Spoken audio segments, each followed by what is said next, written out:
This is my weight loss foods tier list, where we will rank foods based on how good they are for getting lean and mean. Because once you know exactly what foods are the best, losing weight will become 1000 times easier. For this tier list, we have 4 different tiers, and I will do my best to make sure that you understand the reasoning behind each decision. So let's get it underway. First, let's move the most obvious thing out of the way. Lean meat like chicken breast, turkey breast, or some kind of lean fish are obviously incredible for losing weight, because they pack a ton of protein while being super low calorie, which, as you will start to notice, is something that you should be looking for when losing weight. So lean meat goes into the incredible tier. Which then makes you think, what about those fattier cuts of meat? Here it really kind of depends. You are still getting a good amount of protein, which is really important on a diet. But the calorie amount for some of those fattier cuts of meat might be so high that you might find it really difficult to fit into your diet. So the conclusion is this. If you can fit your preferred cut of meat into your diet, then more power to you, go right ahead. But if you are really battling with hunger and you wish you could eat more food, then going for fattier cuts of meat instead of leaner cuts is just a pure self-sabotage. You can consume fattier cuts of meat on a diet, but only in moderation. Next up, we have something that you should not be consuming at all when you are trying to lose weight, and that is trail mix. While the food companies try their best to market it as a healthy snack, this will just blow up your diet before you are even able to realize what happened. You take one handful, 2 handfuls, and before you know it, you consumed 1000 calories. This is an absolute diet killer, because it's super easy to eat. And even if you are trying your hardest to cope and say, but it has healthy fats. And I mean, sure, it has some nuts, but it's also mixed with a ton of candy. And if we are being honest, you don't give a damn about the nuts, you just want to eat the candy. And this whole healthy fat angle is just an excuse for you. Healthy fats are of course really important, and we will get to that later. But there is absolutely no world in which you should be getting your healthy fats on a diet from trail mix. So you already know, you should completely avoid trail mix. Now let's talk about something super great, and that is egg whites. Egg whites have one of the best calorie to protein ratios. So if you find yourself in a situation where your diet needs some more protein, but you don't really have many calories to spare, egg whites should be your go-to. So egg whites go into the incredible tier. But while we are still on this topic, let's talk about eggs right away. And not just eggs, but healthy fats as a whole. Healthy fats are super important to keep yourself healthy. If you avoid all healthy fats, your hormones will just go into the bin. But the problem on a diet is that healthy fats can take up a super big portion of your daily calorie intake. So it puts you in this weird spot where you need healthy fats, but it's very difficult to fit them all into your diet. My best recommendation to resolve this issue would be to consume healthy fat sources that are more voluminous and more filling. For example, on one of your days, you replace the lean chicken breast for lunch with some fatty fish. Or when you are making the before mentioned egg whites for breakfast, mix in a couple of eggs. Doing things like that doesn't really feel like you are sacrificing a lot of your daily calories to get your healthy fats in, because you still get to eat a good-sized meal. This option is so much better than, for example, putting a spoon of olive oil into your food, because you quite literally don't even feel like you got something in return. There is no extra volume and it just feels like you threw 120 calories out of the window for nothing. So while healthy fats are absolutely crucial, they should just be consumed in moderation. What is also absolutely crucial is the new beginner bundle. It's a complete package of a training, nutrition and a cardio plan that will teach you the basics of each category and set up your future success. To learn more about the beginner bundle, click the first link below. Alright, next up we have veggies, and I know what you're thinking. Yeah,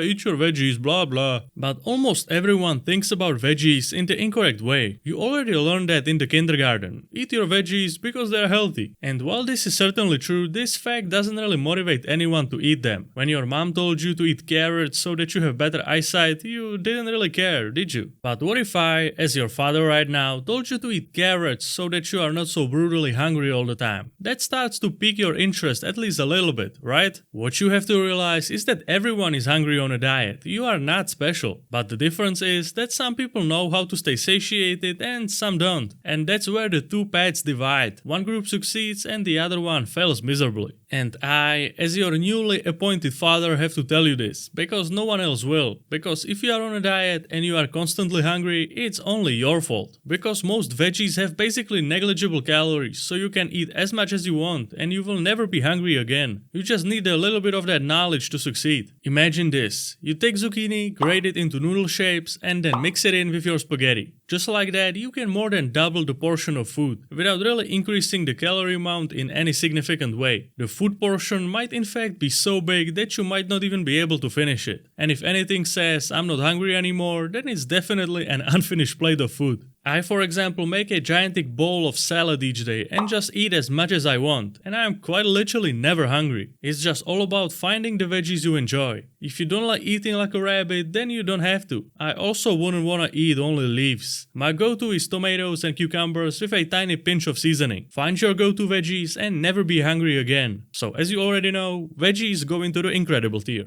Now that you have heard about what you should do on a diet, let me show you what you absolutely should not. And that is consume liquid calories. I can't even describe how wrong that is. Doesn't matter if it's sugary soda, energy drinks, or a 2000 calorie coffee from Starbucks. Drinking your calories on a diet should be considered a crime. In fact, I will look you up myself if I see any of that going on. There is plenty of sugar-free options if you want to enjoy a fun drink. Plus, once you realize that caffeine is an appetite suppressant, having a zero sugar caffeinated beverage is a pretty good idea. So avoid all sugary drinks at all costs. But the zero calorie beverages are absolutely incredible. Now let's take a look at dairy. Here it is really simple. On a diet you want to go exclusively for the low fat variations of the product. Full fat dairy is just a stupid idea when you are trying to lose weight, because that once again just wastes calories for no reason, which just means that you will be able to eat less food overall and that you will be hungrier faster. Dairy is a good source of protein, just be careful about what version you are buying. So low fat dairy goes into the incredible tier, and full fat dairy goes into the avoid tier. Now let's take a look at the most common carb sources. I'm talking like rice, oats, potatoes and pasta. To really understand based on what I want to rank these foods, you first need to understand the role the carbs play in your diet. To absolutely simplify it, carbohydrates on a diet are basically a filler macronutrient that is just used for fuel. You know, you have certain amount of calories you can eat per day. So first you calculate your protein intake and then you eat that amount. That takes away a certain amount of calories. Then you also factor in some healthy fat sources that will also take away some calories.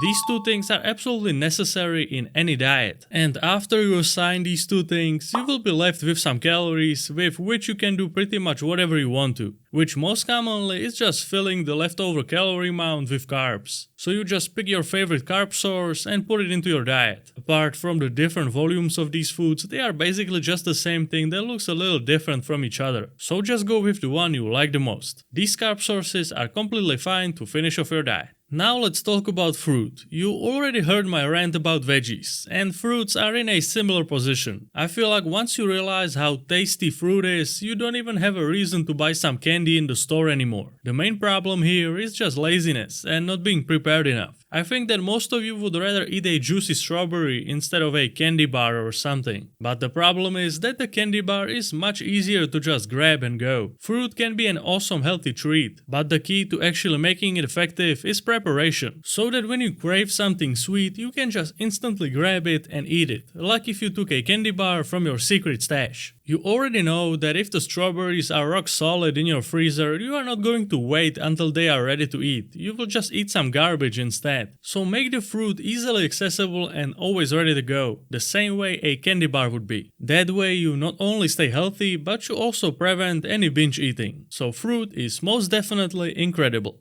Now let's take a look at plant-based protein sources. You already know that meat and dairy are incredible protein sources because they are complete proteins, meaning they contain all the essential amino acids in high quantities, so that your body can take them all and build as much muscle as possible, which is not always the case for the plant-based protein sources. That's why I bundle these foods into one category, because they are very similar. I'm talking about foods like soy, beans, lentils, etc. These foods are definitely healthy, there is no question about that. But if your main goal is building the maximum amount of muscle, you need to know this one crucial thing. Most plant-based sources are incomplete, meaning that they are either missing some of the essential amino acids or they are present in a lower amount than you would need, which means that you could be missing out on some muscle. But this only happens if you would eat the plant-based protein source as a standalone meal. Once you combine multiple plant-based sources together, they help each other to basically fix the amino acid profile. And once that happens, they are a complete protein that will help you build as much muscle as you can. So when combined, these plant-based sources are completely fine.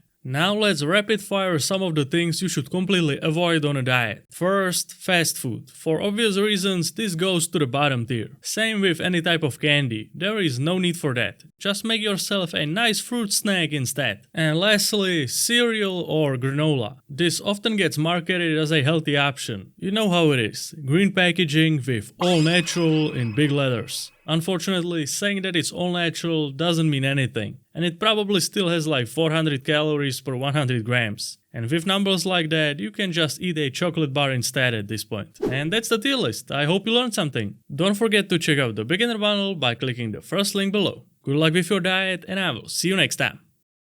If you like this video, then you will surely like this one too.